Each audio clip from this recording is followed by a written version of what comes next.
পুরসভার কঙ্কালসার ছবিটা সামনে চলে এসেছে। মুখ্যমন্ত্রী জানিয়ে অভিযোগ করছে, আমি আপনি নই, মুখ্যমন্ত্রী স্বয়ং বলছেন পুরসভাগুলিতে কাজ হয় না, দুর্নীতির আঁতুর ঘর হয়ে গিয়েছে। শুধু পুরসভা নয় দাদা, রাজ্যে পঞ্চায়েতগুলোতেও একই ছবি। পঞ্চায়েতে 100 দিনের টাকা নয় ছয় ও দুর্নীতির অভিযোগ উঠছে তৃণমূলের বিরুদ্ধে। রাস্তায় তৃণমূলই, অন্য কেউ নয়। উপপ্রধানকে পঞ্চায়েত অফিসে তালা দিয়ে চলল তুমুল বিক্ষোভ। উপপ্রধানের কাছে টাকার হিসেবের দাবি তৃণমূল সদস্যদের, জানিয়ে সরগরম অন্ডালের খান্দ্রা পঞ্চায়েত। দেখুন,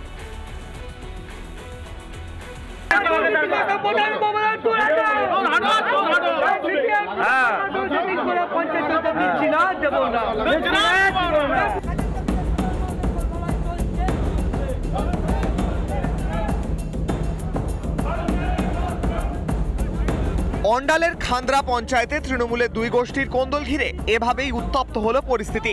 100 দিনের টাকা নয় ছয় ও দুর্নীতির অভিযোগ পঞ্চায়েত প্রধান ও উপপ্রধানের বিরুদ্ধে।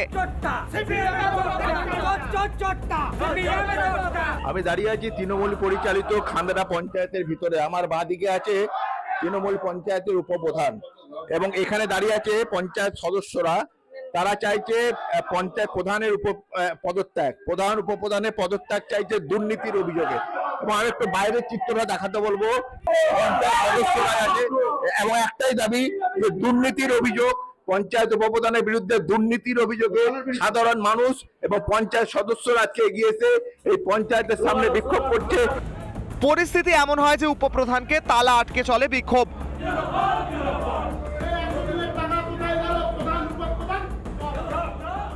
পঞ্চায়েতের কার্যালয়ে তালা লাগিয়ে দিয়েছে বিক্ষোভরত সাধারণ মানুষ এবং তৃণমূলের যারা এখান থেকে পঞ্চায়েত সদস্য আছেন, এবং বিদ্যুৎ সংযোগ বিচ্ছিন্ন করা হয়েছে, বিদ্যুৎ বন্ধ করা হয়েছে। ভিতরে পঞ্চায়েতের উপপ্রধান আছেন। তৃণমূল প্রধান ও উপপ্রধানের বিরুদ্ধে টাকা আত্মসাতের অভিযোগ করেছেন তৃণমূলের সদস্যরাই। আমরা অবিলম্বে এই পঞ্চায়েতের প্রধান এবং উপপ্রধানের অপসারণ চাইছি, কারণ এরা এত দুর্নীতির সঙ্গে যুক্ত। সাধারণ মানুষের খেটে খাওয়া টাকা শুদ্ধ মেরে দিচ্ছে। 1,80,000 টাকা জলের জন্য সাধারণ মানুষকে বিলি করার জন্য, সেই জলের টাকা এরা খেয়ে ফেলেছে। সাধারণ মানুষ প্রত্যেকটা মেম্বার, আমাদের পঞ্চায়েতের প্রত্যেকটা মেম্বারকে না কোনো মিটিং করে, না কোন পঞ্চায়েতে কে কিভাবে টেন্ডার পেলো তার জন্য কোনো রকম কোনো আমাদের কাছে সোরা নেই। আমরা জানতেই পারলাম না, কিছুই কাজ হচ্ছে না, সব লুকায় কাজ হচ্ছে, সব সিপিএম এর দিকে টাকা নয় হয়েছে। যত টাকা আসছে আমরা কিছু জানতেই পারছি না, যে কোনো টাকা আসছে আমরা কিছু জানতে পারি না। যদিও নিজেদের বিরুদ্ধে ওঠা অভিযোগ অস্বীকার করেছেন উপপ্রধান। এখানে এটা পঞ্চায়েতকে শিখণ্ডী করা হচ্ছে। ভেতরে খোঁজ নিন, অন্যরকম গল্প আছে। ভেতরে দুটি সিন্ডিকেটেড গ্রুপ আছে, দুটি গ্রুপ আছে আলাদা। তারা একটা গ্রুপ সেদিন করেছিল, আবার আজকে গ্রুপ তারা শক্তি প্রদর্শন করছে। এটা নিয়ে আমি কিছু বলতে পারবো না, এবং মানুষকে সম্পূর্ণ ভুল বুঝিয়ে ঘরের ফর্ম ফিল আপ হচ্ছে বলে নিয়ে এসছে। তৃণমূলে চুলোচুলি, আর শাসক দলের দুই গোষ্ঠীর কাজই আয় শিকে পরিষেবা। তৃণমূল পরিচালিত পঞ্চায়েতের বিরুদ্ধে যে বিক্ষোভ, সেটাই কিন্তু যথেষ্টই বিড়ম্বনায় শাসক দল। ক্যামেরায় তাপসের সঙ্গে রামেন মজুমদারের রিপোর্ট, রিপাবলিক বাংলা, খান্দ্রা। আজ বাংলার খবর কি জানেন? গোটা বাংলা দেখেছে একটা ছবি, তা হলো নবান্নে মুখ্যমন্ত্রী বসে রয়েছেন, আর ধরে ধরে নাম ধরে কখনো সুজিত বোস, কখনো অরূপ বিশ্বাস, কখনো অরূপ রায়, নাম ধরে তিনি ক্ষোভ দেখাচ্ছেন। কেন? মুখ্যমন্ত্রী কি বিলম্বে বোধোদয়? কারণ বেহাল পুরসভা নিয়ে কখনো বিরোধীরা, কখনো সাধারণ মানুষ, কখনো সংবাদ মাধ্যম চোখের সামনে ছবিটা নিয়ে আসলেও তখন নির্বাক নিশ্চুপ ছিলেন। তখনও দলীয় নেতা পুরো প্রতিনিধিদের গাফিলতি দেখতে পাননি মমতা বন্দ্যোপাধ্যায়। কিন্তু ভোট মিটতেই পুরো এলাকায় সব বেনিয়ম বেহাল পরিষেবা সামনে চলে এলো মুখ্যমন্ত্রী। নবান্নের সভাঘরে নেতা নেত্রীর উপর ক্ষোভ প্রকাশ মুখ্যমন্ত্রী। লোকসভা ভোটে পুরো এলাকায় ধাক্কা খেয়ে বোধোদয় হলো মুখ্যমন্ত্রী। দেখো, আজকে আমার বলার দিন, আপনাদের বলার দিন নয়, আপনাদের শোনার দিন। আমি অনেক ভদ্রতা দেখিয়েছি।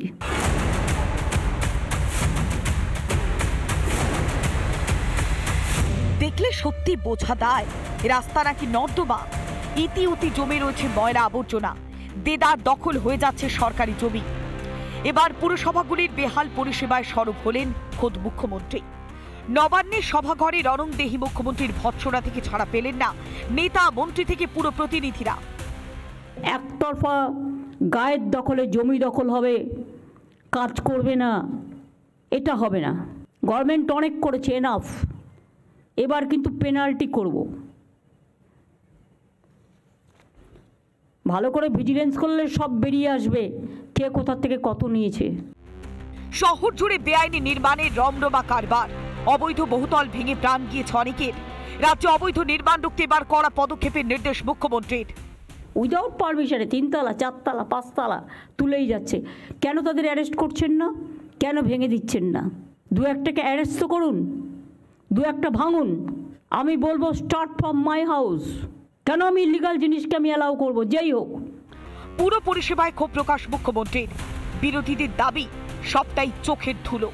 তৃণমূল যেটা বলছে, মুখ্যমন্ত্রী যেটা বলছেন, যেটা বিরুদ্ধে বলছেন, কার্যত সেটাই হবে। মুখ্যমন্ত্রীর কথায় রাতারাতি অবস্থার কোনো পরিবর্তন হবে না। তৃণমূল কংগ্রেসের কর্মীরা তাদের নিজেদের অবস্থান, নিজেদের চরিত্র পরিবর্তন করবেন না। শিলিগুড়িতে জমি মাফিয়াদের দৌরাত্ম্য নিয়ে এদিন ক্ষোভ প্রকাশ করলেন মমতা। পাল্টা মুখ্যমন্ত্রীকে কটাক্ষ বিজেপির। শিলিগুড়িতেও ডাবগ্রাম ফুলবাড়ি তার মানে উদাহরণ। এবং আই এম সরি, ওখানে একটা ল্যান্ড মাফিয়া গ্রুপ তৈরি হয়েছে। তারা গভর্নমেন্টের সব জমি কাওয়াখালি থেকে শুরু করে বিক্রি করে দিচ্ছে। এটা নিয়ে আমি অলরেডি তদন্তের নির্দেশ দিয়েছি। আমার মনে হয় তৃণমূলের ভাড়ারে টান পড়েছে, অথবা ওনার যিনি দলের second in governor, first in governor আমি বলতে পারবো না, অভিষেক বাবুর যে খাতা, সেই খাতায় যারা টাকা জমা ঠিক মতন দিতে পারেনি তাদের উপর চেতে উঠেছে। পুরসভায় ধাক্কা খেয়ে কি বোধোদয় মমতার? এতদিনে মনে পড়ল জনগণের কথা।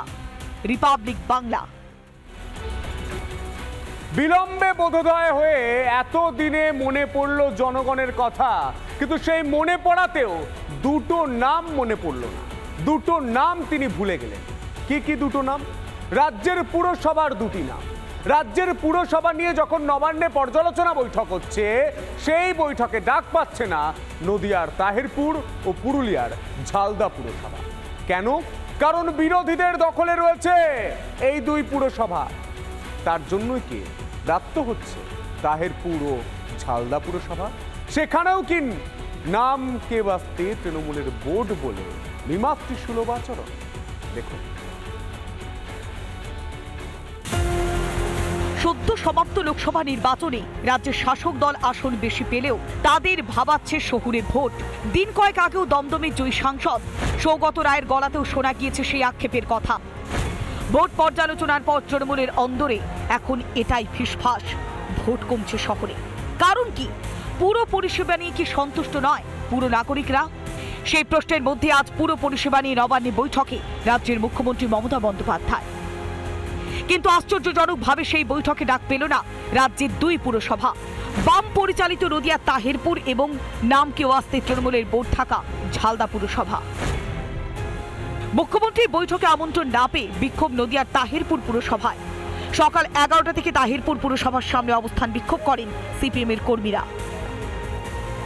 বিক্ষোভে সামিল হন তাহিরপুর পুরসভার চেয়ারম্যান উত্তমানন্দ দাস সহ পুরসভার একাধিক অস্থায়ী কর্মচারীরাও। বিভিন্ন পৌর উন্নয়নটাকে চাইছে, কি কারণে আমাদের বাদ দেওয়া হলো? তারই প্রতিবাদে নাগরিকরা এসে আরো পরে আরো বহু নাগরিক 2011-তে তৃণমূল আসবার পর যত প্রশাসনিক বৈঠক হয়েছে, কোনো প্রশাসনিক বৈঠকে তাহিরপুর পৌরসভার নির্বাচিত চেয়ারম্যানকে ডাকা হয়নি। এটাই হচ্ছে তৃণমূল। এরা হচ্ছে গণতন্ত্র মানে না, এরা শিষ্টাচার জানে না, এরা সংবিধানকে পদদলিত করতে চায়। নবান্নের আজকের পর্যালোচনা সভায় ডাক পায়নি ঝালদা পুরসভাও। কংগ্রেস পরিচালিত ঝালদা পুরসভা অনেক ডামাডোলের পর নাম কেউ আসতে গিয়েছে তৃণমূলের দখলে। তাই কি বৈমাতৃ সুলভ আচরণ রাজ্যের? মাননীয় মুখ্যমন্ত্রী কি ভুলে গেছেন বা ওনার কাছে সঠিক খবর নেই যে ঝালদা পৌরসভা বর্তমানে তৃণমূল পরিচালিত পৌরসভা? এইখানে যিনি পৌরপ্রধান তিনি তৃণমূলের প্রতীকে জিতে আসা পৌরপ্রধান। তৃণমূলের 10টি কাউন্সিলর, কংগ্রেসের সমর্থনে এখানে তৃণমূলের পৌরবোর্ড চলছে, সেখানে ঝালদাকে বাদ দেওয়া হয়েছে। কংগ্রেসের সমর্থন নিয়ে চলছে, তার জন্যই কি বাদ? সেটা হতে পারে। কেন এই দুই পুরসভাকে বৈঠকে ডাকা হয়নি? নবান্নের বৈঠক থেকে তার ব্যাখ্যাও দিলেন মমতা বন্দ্যোপাধ্যায়। দুটো মিউনিসিপ্যালিটিকে ডাক আমরা দিতে পারিনি, তার কারণ অন্য মিউনিসিপ্যালিটি আছে, তারা কিভাবে নেবে। কারণ আমি আমাদের লোকেদের যতটা বকতে পারি, বাইরের লোকেদের, অন্য রাজনৈতিক দলের লোকেদের অতটা বকার অধিকার আমার নেই, এটা তাদের নিজস্ব ব্যাপার। সেই জন্যই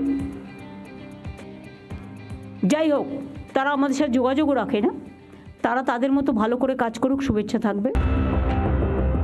লোকসভা নির্বাচনে শহরের ভোট, রাজ্যের বিভিন্ন প্রান্তে পিছিয়ে তৃণমূল।